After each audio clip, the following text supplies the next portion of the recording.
Então, vamos lá. Minhas irmãs, meus irmãos, vamos começar o nosso estudo de hoje. Então, hoje nós é o Livro dos Espíritos, que depois do Evangelho será feito por Daniel. Eu vou ler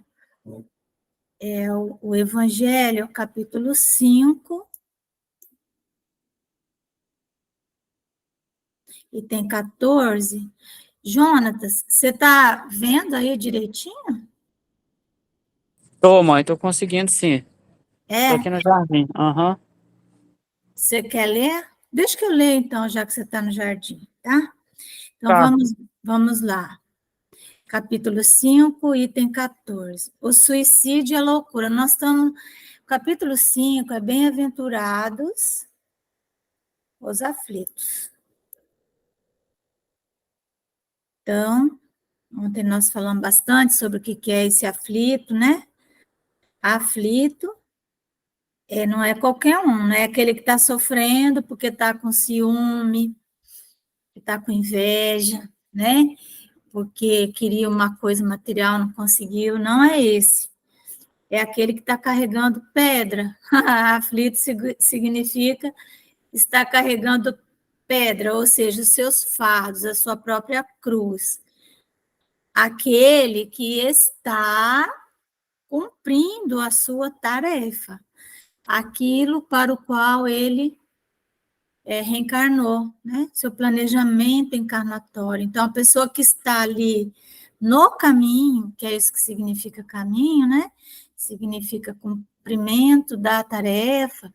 Esse que está no caminho, ele é o bem-aventurado, porque, lógico, às vezes nesse caminho, o que tem?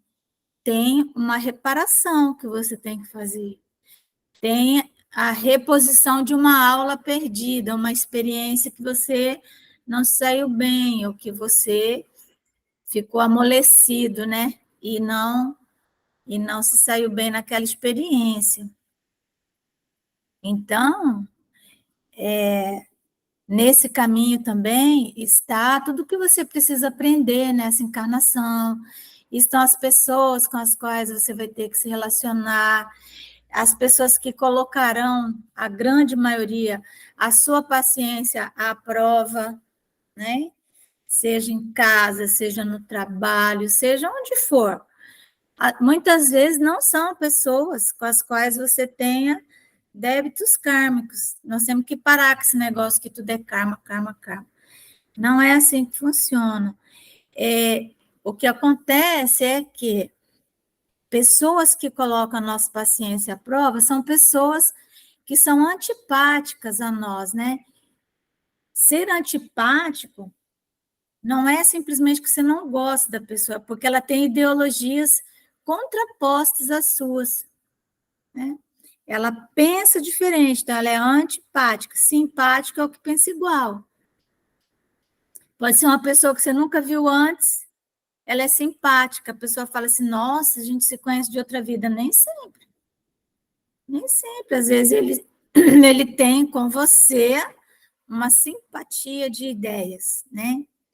E aí, então, é assim, né? Se torna seu amigo, não é? E às vezes é alguém que também você não tem nenhuma relação de outra encarnação, e ele se torna alguém que vem colocar sua paciência à prova, porque você renasce ali naquele meio, né?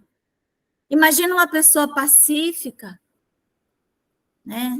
Pacífica, que ela já tenha isso dentro dela e ela precisa testar essa paciência, essa pacificação, né? Ser um pacificador, né? As bem-aventuranças bem-aventurados os pacificadores. Então, porque serão chamados filhos de Deus. Os pacificadores, não são os pacíficos, os pacificadores, aqueles que levam a paz, né? Então, essa pessoa renasce numa região de violência, né? Então, ela vai estar ali, né, no meio de pessoas antipáticas a ela. e ela vai ter que se testar. Então, essas pessoas são as bem-aventuradas. A que está sofrendo porque não conseguiu algo, aquela criança mimada, né, que faz uma birra, rebelde. Então, essa daí, ela não vai ter calma, nem vai ter resignação. Ontem nós falamos, né, sobre a resignação. A resignação é o consentimento do coração, né, está no Evangelho. Obediência e resignação. Obediência é o consentimento da razão, resignação é o consentimento do coração. Mas o que é o coração consentir? Significa o coração dizer assim, ó, você está sofrendo, mas isso está escrito aqui dentro. Porque é no coração que está o nosso planejamento reencarnatório, é ali que está escrito. Né? Então, por isso, ouvir a voz do coração. Quando o coração fala, caminho é esse, você fala, mas eu estou sofrendo, coração. Pois é, mas o caminho é esse. Então, aí você se resigna, porque você sabe que você está no caminho certo. Então, hoje, o nosso tema é bem pesadinho, né? O suicídio e a loucura estão dentro daqueles do sofrimento, né? Das ações que decorrem da rebeldia, daquele que não está aceitando as suas provas, que não está aceitando o planejamento que foi feito para ele. Né? Então, vamos ver o que o Espiritismo traz em termos de... O Espiritismo é um imunizante, tanto contra o suicídio, tanto contra a loucura, contra o aborto, contra a pena de morte. Ele é esse grande imunizante, porque ele traz luz à nossa razão. A pessoa, ela não vai mais raciocinar, fazer um raciocínio filosófico de que, ao suicidar, ela vai encontrar o nada, né? Então, ela vai dormir, não vai mais acordar. A doutrina espírita vem e mostra que não é assim.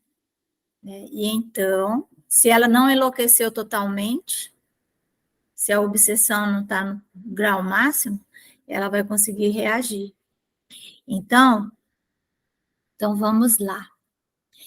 Item 14. A calma e a resignação. Ó, resignação. Resignação é o consentimento do coração. É quando você consegue ir lá no seu coração, olhar para ele e falar, não, realmente, estou enxergando o meu mapa aqui, né? Não é o mapa astral, é o mapa astral, né? Vamos dizer assim, mas é aquele que está gravado aqui. A calma e a resignação, auridas da maneira de considerar a vida terrestre e da confiança no futuro, dão ao espírito uma serenidade que é o melhor preservativo contra a loucura e o suicídio. A serenidade é um estado de alma concreto, né? Algo que você consegue trazer para o seu corpo. Dade significa as coisas abstratas que se tornam concretas. Então, o estado de serenidade é quando você consegue modificar o teor, né, das suas sensações. E isso, a fonte disso, como ele diz aqui, é como nós consideramos a vida futura. Então, novamente, voltando ao que nós estávamos falando ontem, porque é o mesmo capítulo, né? A felicidade, ela decorre, né, com relação à vida material, a você estar satisfeito com as coisas que você tem, quer dizer, a posse do necessário. Se você está sobrevivendo com dignidade, pronto, é a posse do necessário para você viver uma vida digna, com relação à vida material. questão é que, às vezes, nós queremos algo que está muito além daquilo que é o necessário. Então, aí não tem, é o poço sem fundo, né, que chama. E com relação à vida moral, é a consciência tranquila. O que é a consciência tranquila? Se não você está alinhado com os propósitos de sua predestinação. Qual é a nossa predestinação? Nós nascemos para isso, está predestinado a nós. Então, quando eu me alinho com os caminhos de minha predestinação, eu, né, estarei com a consciência tranquila, porque eu estou fazendo o que eu posso, por mais que eu leve calúnias, injúrias, que eu seja agredido em nome do Cristo, não importa. Se eu estou trilhando o caminho, se eu estou cumprindo a minha tarefa, o meu dever, isso vai, com certeza, me deixar a consciência tranquila. De noite eu vou botar a cabeça no travesseiro e não vai ter nenhum ruído ali, né? E a outra condição é a fé no futuro. Então, enxergar a vida lá na frente, porque fé é a capacidade de enxergar além, né? Muito além. É uma visão de futuro, né? Então, é isso que é a fé. Quando nós enxergamos a vida futura, não como os antigos enxergavam, que a vida futura para eles era sempre a vida material, né? Mas a vida espiritual, depois a própria sequência de experiências com a reencarnação. Então, tudo isso o Espiritismo nos traz como raciocínios lógicos dentro da filosofia, raciocínios aceitáveis dentro da ciência, né?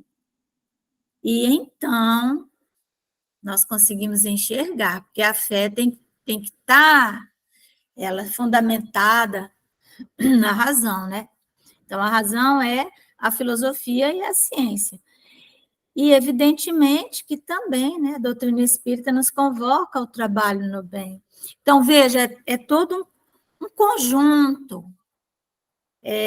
de fatores que nós vamos preenchendo e que vão nos trazendo essa serenidade.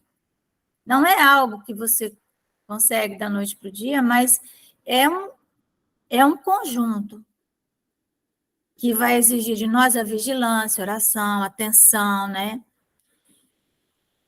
Com efeito, é certo que a maioria dos casos de loucura se deve à comoção produzida pelas vicissitudes que o homem não tem coragem de suportar. O homem não tem a coragem de suportar. Coragem é agir com o coração. Coração, age. Agir com o coração. Então, o homem não consegue, ele não consegue fazer esse mergulho no coração dele, ouvir a voz do coração. Como é que nós vamos fazer isso? Nós temos que fazer isso antes do inverno chegar. Temos que começar a ouvir a voz do nosso coração nas coisas simples da vida, no dia a dia, na rotina, nas pequenas coisas. Eu pensei, não, mas vou fazer isso, ou agora vou botar comida para o meu cachorrinho, vou dar água para ele, vou ajudar essa pessoa que passou ali. Coisas simples que estão alinhadas com o nosso propósito, com a nossa predestinação, que estão dentro da ética cristã. Quando nós começamos a resolver essas coisas, a fazer as coisas mais simples, né? Tratar as pessoas com urbanidade, com carinho, com cuidado, nós vamos abrindo esse caminho, iluminando o nosso coração. E na hora grave, nós já vamos saber como chegar lá, na hora grave. Se você deixar para fazer isso só na hora grave, a pessoa não consegue nem orar quando ela está perturbada, quase enlouquecendo, né? Então, o homem que não tem coragem para suportar as vicissitudes é porque ele foi deixando as pequenas coisinhas tomarem vulto. Eu digo que nós temos que ter cuidado para não gastar a nossa energia em conflitos injustificáveis e inúteis. Então, precisamos selecionar os nossos conflitos. Isso aqui isso aqui eu não vou aceitar, porque isso aqui é sério e tal. Então, eu vou demonstrar minha indignação do jeito certo e tal. Mas se nós formos conflitar por qualquer coisa que a gente vê que, né, que não está de acordo com o que nós gostaríamos, esse copo, a pessoa põe o copo aqui, ele vai lá, tira e põe aqui. A pessoa não lavou um copo, vai lá e reclama. Isso aí é o oposto do que nós temos que fazer. Então, se tem alguma coisa assim, às vezes, né, que mexeu com o nosso senso, eu digo, com a nossa neurose, né? Então, usar aquilo como um treinamento. Eu, por exemplo, tenho neurose de geometria, tenho essa neurose. Tem um quadro torto, eu fico olhando para o quadro, tenho que ir lá mexer, ajeitar ele. Então, isso é uma neurose de geometria. Então, isso vai se espalhando assim na nossa vida. Se a toalha está colocada na mesa e ela está torta, eu percebo isso. Mas, a depender de quem foi que colocou a toalha daquele jeito, eu não vou falar nada, vou ficar quietinha, porque eu vou, né? A pessoa vai ficar constrangida. Se for alguém ali da minha convivência, né? Ou eu vou lá e mexo. Mas tudo isso são treinamentos que nós vamos fazendo. Por incrível que pareça, são essas coisas pequenas. Ora, se encarando as coisas deste mundo da maneira porque o Espiritismo faz que ele as considere, o homem recebe com indiferença, mesmo com alegria, os reveses e as decepções que o houveram desesperado noutras circunstâncias. Evidente se torna que essa força que o coloca acima dos acontecimentos lhe preserva de abalos à razão, os quais, se não fora isso, a conturbariam. Certo? Então, essa maneira de encararmos a vida, né? É uma forma de preservar a nossa razão, não é? Imagina, às vezes, o ICEAL, né? A gente chega lá, eu, Jonatas, pessoal da administração, e então, naturalmente, o nosso olhar vai para tudo que tá fora, né, daquilo que seria o ideal, adequado. Todo mundo está achando lindo, mas a gente está ali, né, vendo? Se fôssemos conflitar por cada linha, né,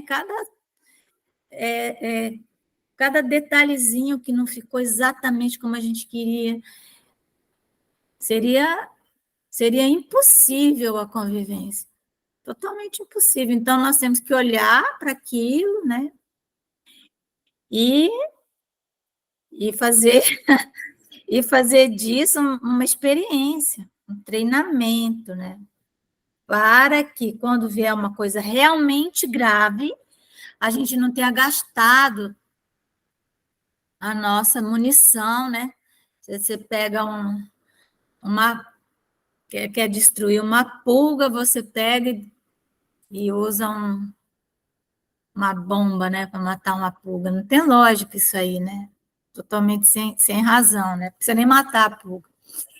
Então, essas experiências do dia a dia pequenas, quando a gente vai fazendo, colocando elas alinhadinha, elas vão dando esse resultado. O mesmo ocorre com o suicídio. Postos de lado os que se dão em estado de embriaguez e de loucura, porque depois, se a pessoa já enlouqueceu, né, aquilo que eu falei, se a obsessão já a acometeu a um ponto daqueles que se chama já possessão, né, que o Kardec fala, o Kardec, no Livro dos Médiuns, ele diz que não tem a possessão. Só fazendo um parêntese, não existe a possessão, mas em Revista Espírita, depois ele diz que tem sim, sabe? Não a possessão, assim, que entra no corpo, mas de tal maneira o espírito já tomou conta dos circuitos nervosos da pessoa, que a pessoa não tem mais reação, né? Então, já a Márcia falou da possessão, mas no Livro dos Médiuns não tem, mas é porque que ele se convenceu depois que, sim, há casos de obsessão de subjugação, né, corporal, que chega a um ponto que a pessoa perde totalmente o controle. Então, aí, nesse momento, é o suicídio que foi feito, né, sob esse estado de loucura, e, inclusive, a responsabilidade da pessoa, né, do suicida, ela é menor, né, é uma atenuante. Então, estado de embriaguez de loucura, aos quais se pode chamar de inconscientes.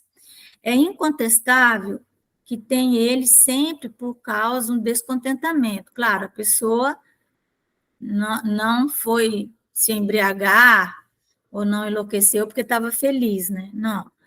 Quaisquer que sejam os motivos particulares que ele aponta. Então, esse descontentamento é uma forma de rebeldia. Então, esse é o ponto. Ora, aquele que está certo de que só é desventurado por um dia e que melhores serão os dias que hão de vir, enche-se facilmente de paciência. Só se desespera quando nenhum termo divisa para os seus sofrimentos, quando ele não enxerga que aquilo possa ter um fim. Então, é o caso do materialismo. O materialismo leva ao suicídio. O materialismo é a maior escolha da humanidade. Então, a doutrina espírita ela vem para combater o materialismo. Né? E que é a vida humana com relação à eternidade, se não bem menos que um dia. Mas só a gente vê, nós aqui no grupo, que já estamos mais velhos, que é no caso eu, a Malvina, a Ivone da Novinha, eu e a Malvina. Nós chegamos, eu falo, gente, eu fiz 66 anos. Foi ontem que eu tinha 15. Como assim? Né? Então, passou muito rápido uma vida. Quanta gente que já morreu antes de 66 anos, né? Então, a vida é uma coisa assim, passa rápido. E que é a vida humana com relação à eternidade, se não bem menos que um dia. Mas, para o que não crê na eternidade e julga que com a vida tudo se acaba, se os infortúnios e as aflições o acabrunham, unicamente na morte vê uma solução para as suas amarguras. Então, aí a morte passa a ser desejada, esperada e, às vezes, até planejada. Nada esperando, acha muito natural, muito lógico mesmo, abreviar pelo suicídio as suas misérias. É também esse o raciocínio que faz as pessoas saudáveis induzirem as pessoas que estão na sua vida e criando algum problema a suicidarem, né? Então, nós vamos parando aqui no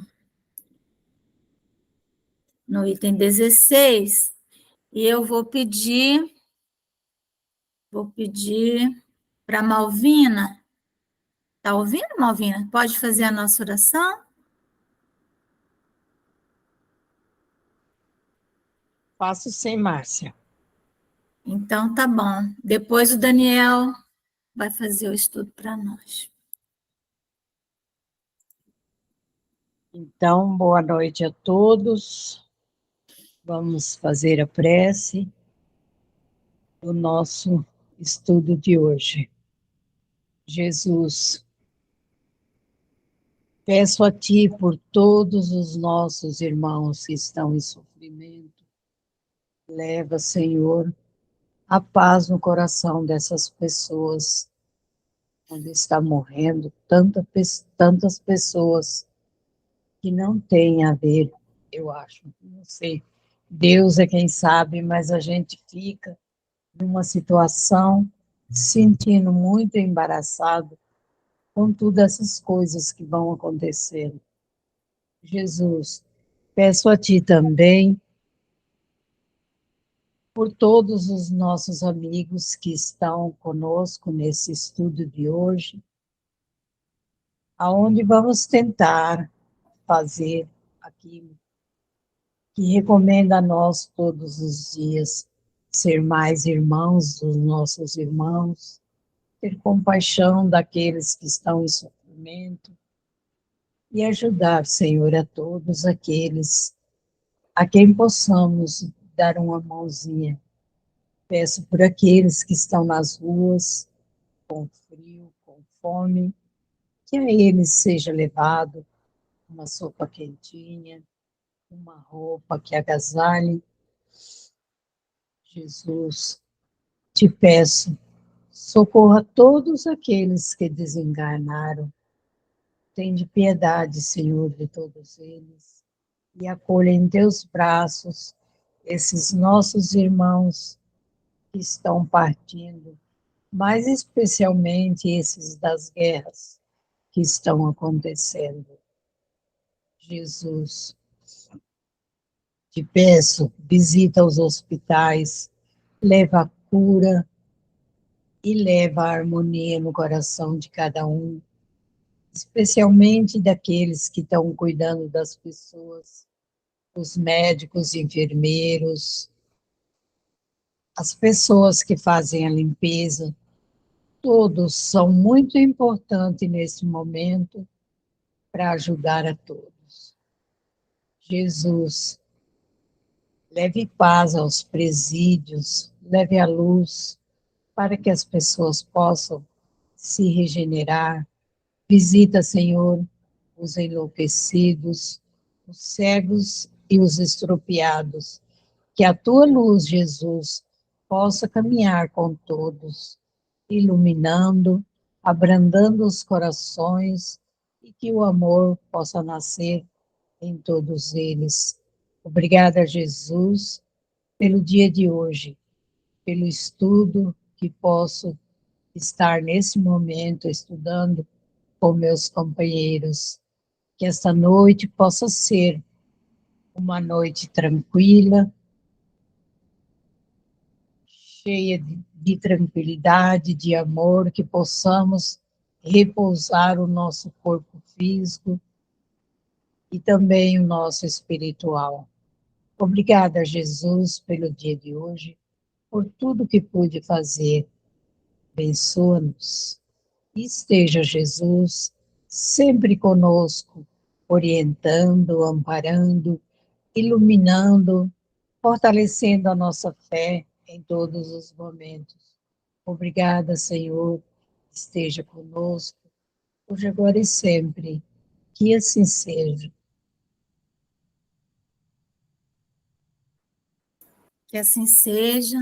Então, Daniel, com a palavra. Boa noite. Então, eu vou compartilhar aqui o Livro dos Espíritos.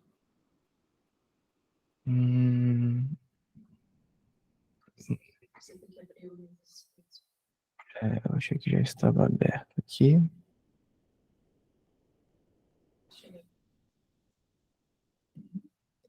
Bom, imagino que esteja aparecendo aí para todos. Tá aparecendo, né? Sim, sim. Então, vamos seguir daqui.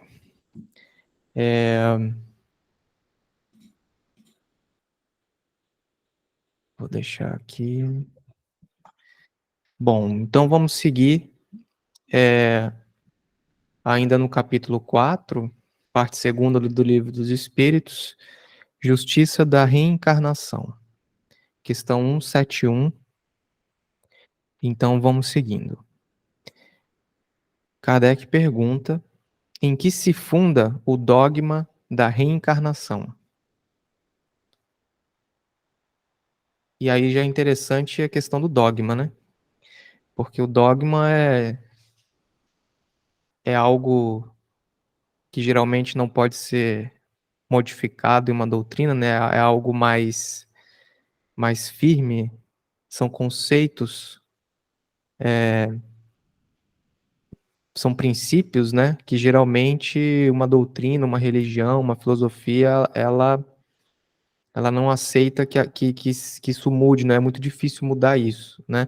A doutrina espírita, ela não é considerada dogmática, né? Mas ela tem seus dogmas, sim, como, por exemplo, a questão da reencarnação, a existência de Deus, pluralidade dos mundos, né? Dos mundos habitados. Então, essas questões, elas não entram em discussão mais, né? Isso é algo que a própria reencarnação como uma lei biológica, né? Então, a gente considera isso um dogma, mas naquele sentido, não sentido católico, né? Mas sim, são dogmas, né? Então, repetindo a pergunta, em que se funda o dogma da reencarnação? E a resposta é: na justiça de Deus e na revelação, pois incessantemente repetimos: o bom pai deixa sempre aberta a seus filhos uma porta para o arrependimento. Não te diz a razão que seria injusto privar para sempre da felicidade eterna todos aqueles de quem não dependeu o melhorarem-se? Não são filhos de Deus todos os homens? Só entre os egoístas se encontram a iniquidade, o ódio implacável e os castigos sem remissão. Né? Então, é uma questão de justiça. A questão da reencarnação é uma resposta que Deus dá, é uma resposta que Deus dá para as nossas perguntas, né, das pessoas. Por que determinadas coisas acontecem com pessoas que aparentemente não deveriam sofrer aquilo e acabam sofrendo, mas nós no Espiritismo bem sabemos que existem sim os motivos para que isso aconteça, né?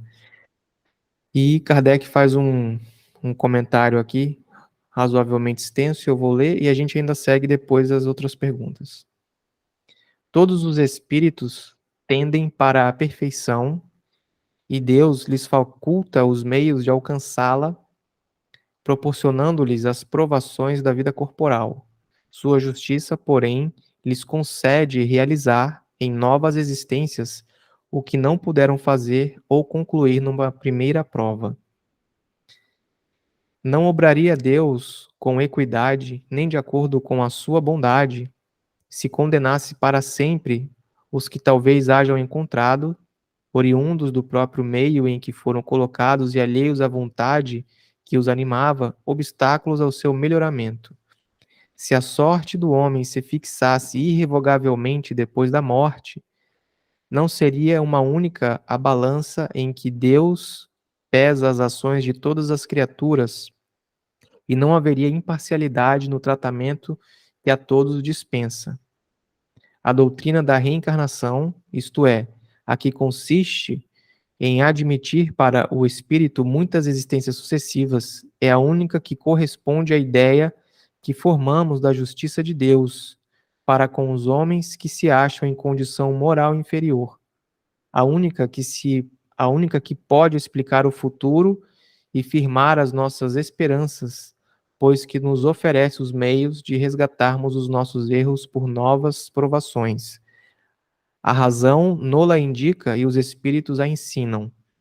O homem que tem consciência da sua inferioridade, áurea e consoladora esperança na doutrina da reencarnação, se crê na justiça de Deus, não pode contar que venha a achar-se para sempre em pé de igualdade com os que mais fizeram do que ele. Sustém-no, porém, e lhe reanima a coragem, a ideia de que aquela inferioridade não o deserda eternamente do supremo bem e que, mediante novos esforços, dado-lhe será conquistá-lo. Quem é que, ao cabo de sua carreira, não deplora haver tão tarde ganho uma experiência de que já não mais pode tirar proveito?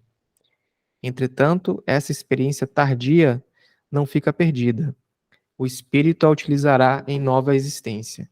Então, tem várias coisas aqui para a gente analisar, né? A gente sabe que como os espíritos são criados simples e ignorantes, essa é o padrão que Deus segue, ele que estabeleceu e ele que segue. Nós sabemos que se o espírito é criado nessa condição, simples e ignorante, não tem como ele simplesmente não errar no início, né? Não é que não tem como, mas é altamente improvável que um espírito não cometa erros, e às vezes erros grosseiros, erros assustadores, né? Então, isso é uma condição, não tem como fugir disso. Pode ser que o espírito, desde o início da criação dele, ele tenha, assim, caminhado por vias muito superiores, digamos assim, evitado conflitos, mas isso é muito raro. O normal são os que os espíritos cometam erros e acertos, né? Pelo menos 50% para cada lado. Quanto mais atrasado o espírito, mais erros ele vai cometer, porque mais animalizado ele é, mais submetido a questões instintivas ele é, então ele não tem aquele raciocínio fraterno, né? É um raciocínio mais egoístico, né? Então é isso que faz com que o espírito cometa muitos erros, né? Então não há como exigir que espíritos simples e ignorantes não errem. Isso vem da lógica da criação.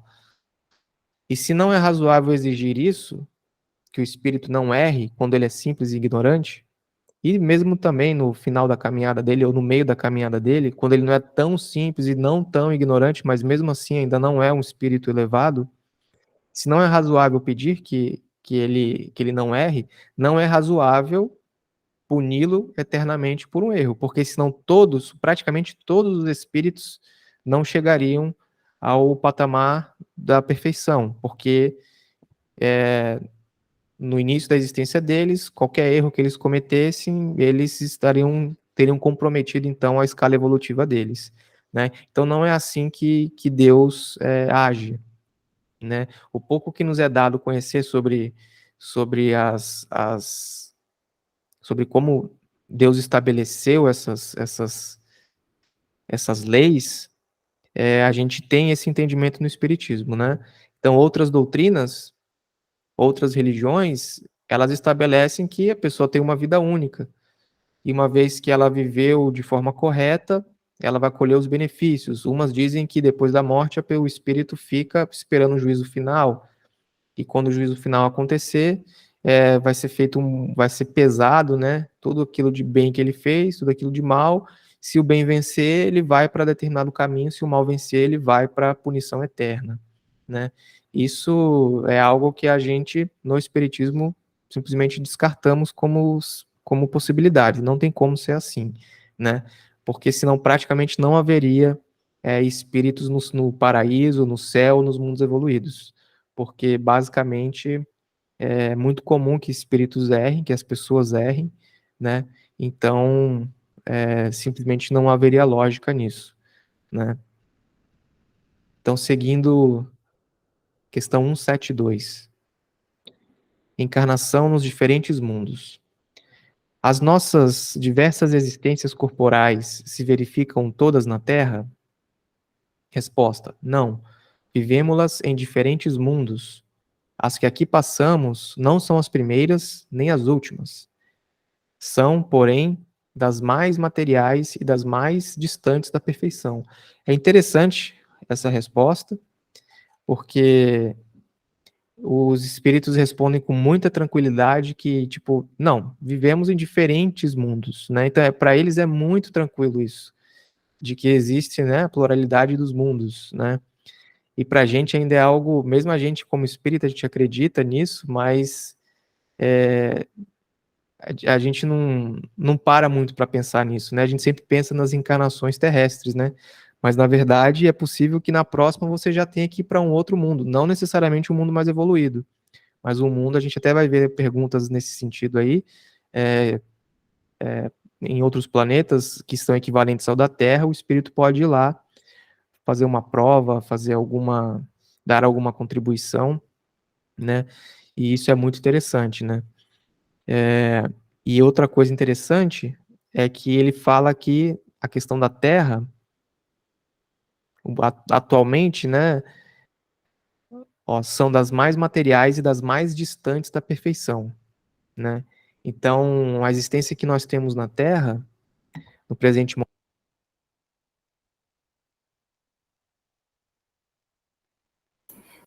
Daniel, algo aconteceu com o teu som, parou de vir para mim. Ah, tá. Ele realmente apagou aqui. Tava muito tempo sem áudio, não?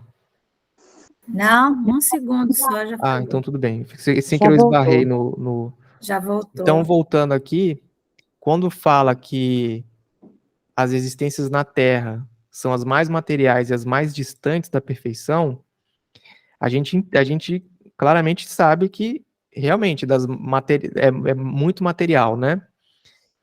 Mas quando a gente vê que são as mais distantes da perfeição, é algo chocante, né? Porque até na Terra, isso é algo que é interessante de pensar, porque mesmo na Terra, que ele diz aqui que está extremamente distante da perfeição, nós já encontramos muita coisa bonita, né? Muitas paisagens. A gente vê, não me refiro nem às atrocidades que os humanos fazem uns com os outros, mas pelo menos o mundo em si, nós já temos acesso a paisagens, né? A ambientes muito bonitos, né? Que a gente já olha para eles como se fossem para nós, né, mundos superiores, quando você vê aquelas paisagens os fiordes da Noruega, né, aquelas paisagens no Japão, no Oriente Médio, os desertos, é tudo muito bonito, né? E ainda assim é considerado os mundos muito distante, né, dos mundos ditosos, né, onde estão os espíritos. Então, imagine, como é que a gente imaginaria, como é que é um mundo desse de espíritos evoluídos à perfeição, né? É algo que realmente eu já acho a Terra um ambiente, sei que não é o ideal, mas eu já vejo muita beleza, já consigo perceber muita coisa bonita na Terra, né? É, infelizmente o comportamento dos habitantes não está à altura do planeta, mas é algo que a gente fica imaginando como será então um mundo mais evoluído que esse, né? Questão 173. A cada nova existência corporal, a alma passa de um mundo para outro ou pode ter muitas no mesmo globo? Resposta: pode viver muitas vezes no mesmo globo, se não se adiantou bastante para passar a um mundo superior. Aí Kardec insiste ainda.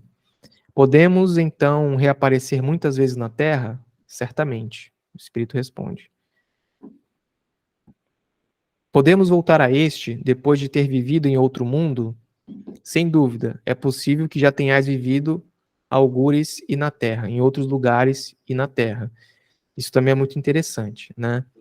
Então, a gente pode passar inúmeras existências na Terra, vai para um outro planeta, passa uma outra, duas existências lá, volta para cá, mas, como a gente vai ver mais na frente, geralmente os espíritos que vão de um planeta para o outro, se o espírito não é evoluído, ele na verdade transita entre mundos de mesmo nível, de mesmo padrão, né? De mesmo padrão evolutivo.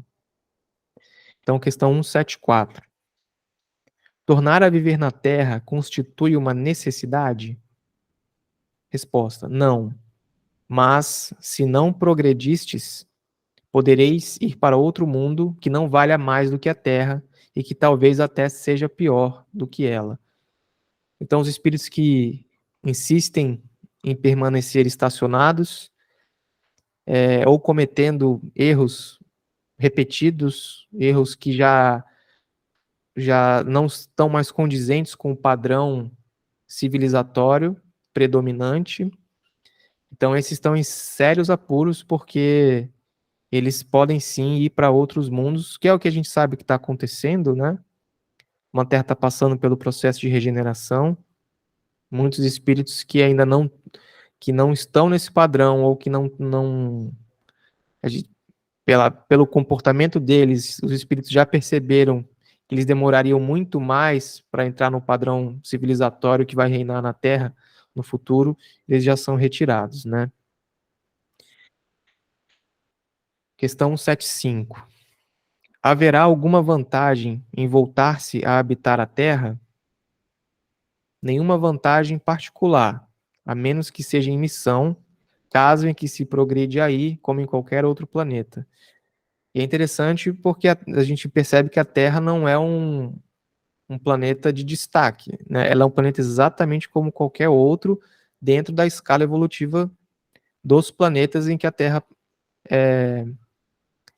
pertence, né? Então a Terra é caracterizada como um planeta de provas e expiações, né? Então, em relação aos planetas de provas e expiações, a Terra ela tem o mesmo valor, digamos assim, o mesmo peso. Então, óbvio que tem uns que vai ser um pouquinho mais evoluídos, uns que estão um pouquinho a menos e tal, mas basicamente elas estão na mesma ordem aí, né? Então, Kardec insiste aí. Não se seria mais feliz permanecendo na condição de espírito, ou seja, não precisar reencarnar, né? E os espíritos respondem: não, não. Estacionar-se-ia e o que se quer é caminhar para Deus.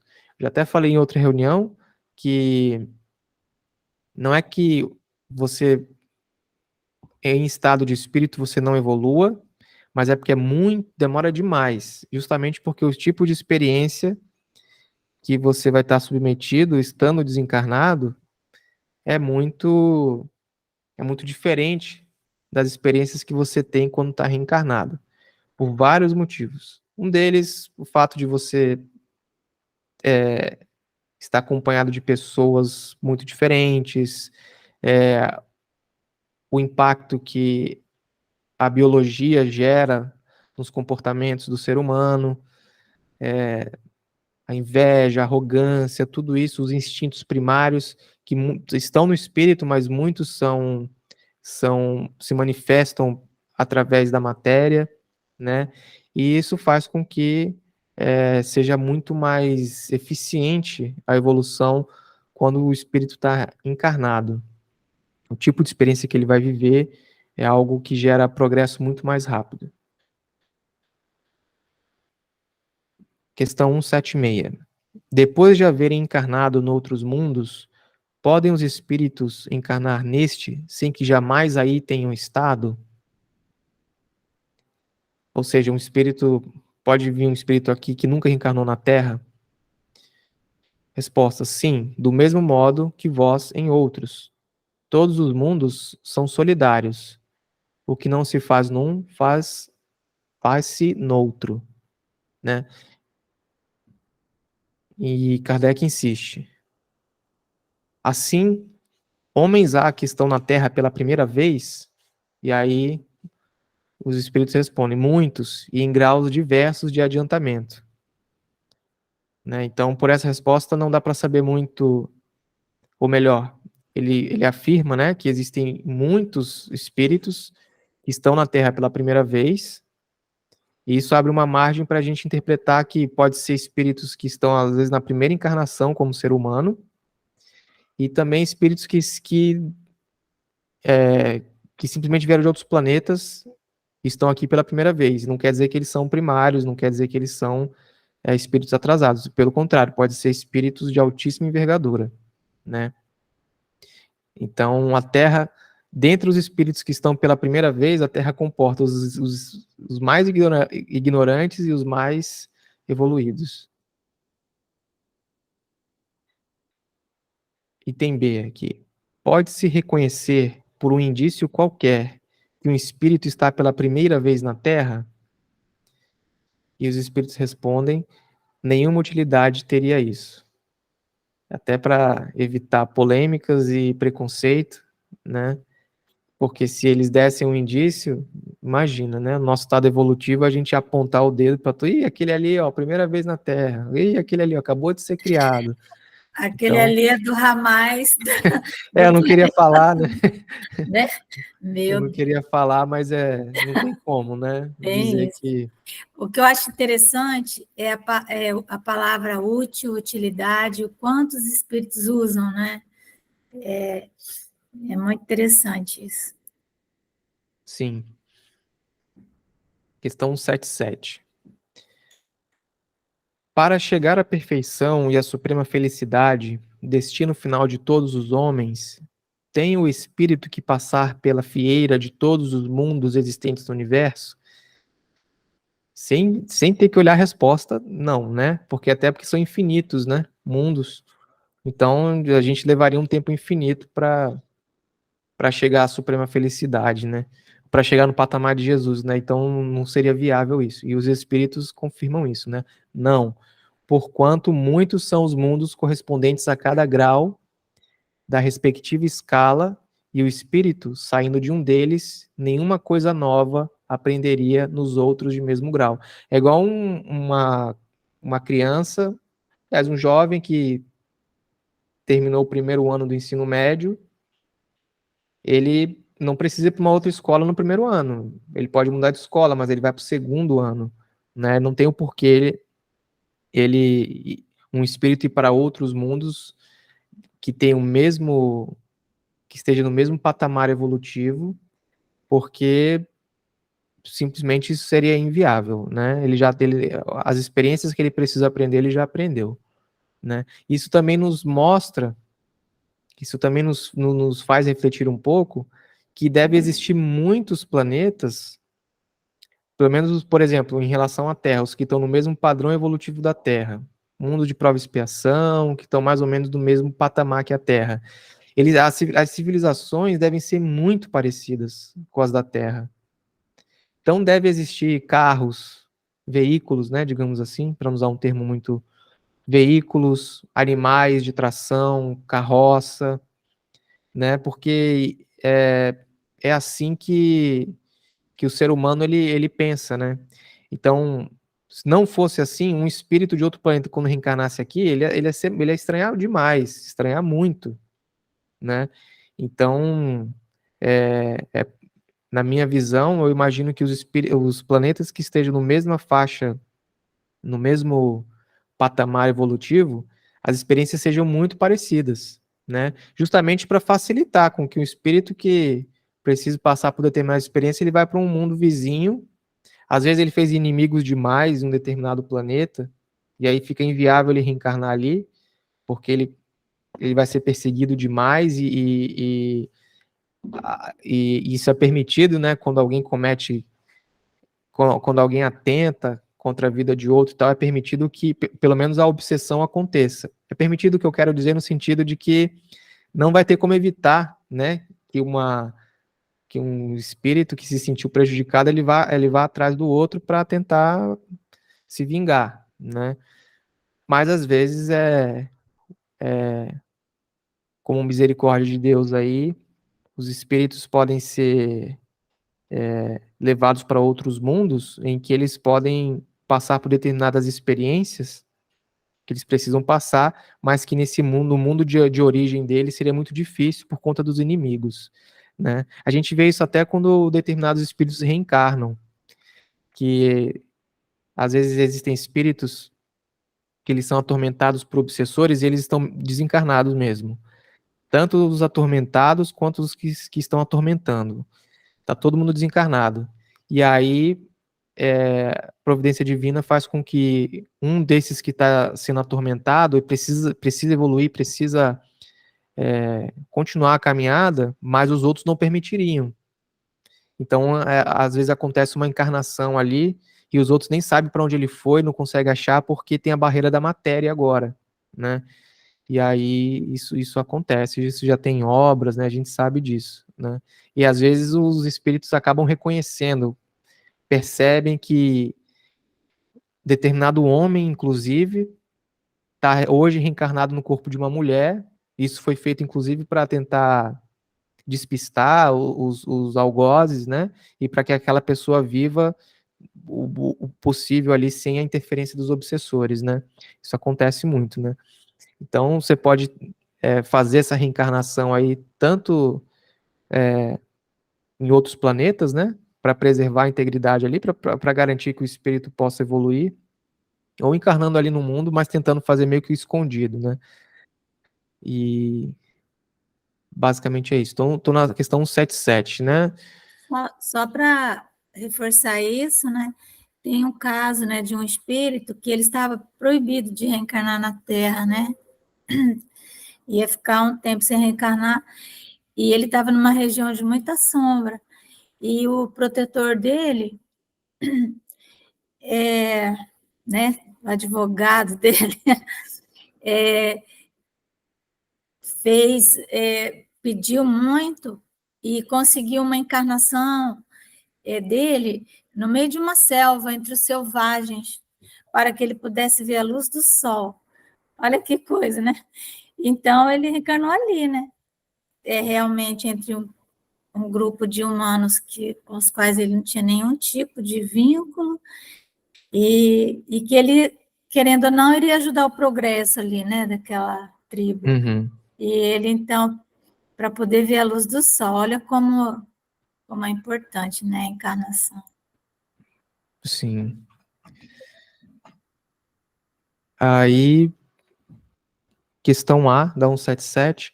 Como se explica, então, a pluralidade de suas existências em um mesmo globo? De cada vez poderá ocupar posição diferente das anteriores, e nessas diversas posições se lhe deparam outras tantas ocasiões de adquirir experiência.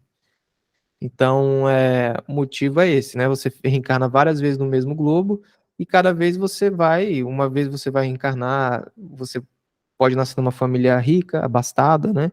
Ou numa família precária, em meio a inimigos, em meio a amigos. Então, tudo isso vai te gerar inúmeras oportunidades aí de aprendizado e de evolução, né? Coisa que seria muito difícil você estando desencarnado, né? Então, acho que eu encerro por aqui para manter o horário aí. Tá bom, Daniel. Obrigada. E ficamos na 178, né? Uhum. Tá. Próxima terça-feira. Então, eu vou pedir para a Ivone, está aí, Ivone? Poderia fazer a nossa oração final? Sim, sim. Obrigada, Daniel. Muito obrigada. Obrigado. Vamos fechar os nossos olhos. Agradecer a Deus a oportunidade de mais um dia de muita luz, de muita alegria e de esperança.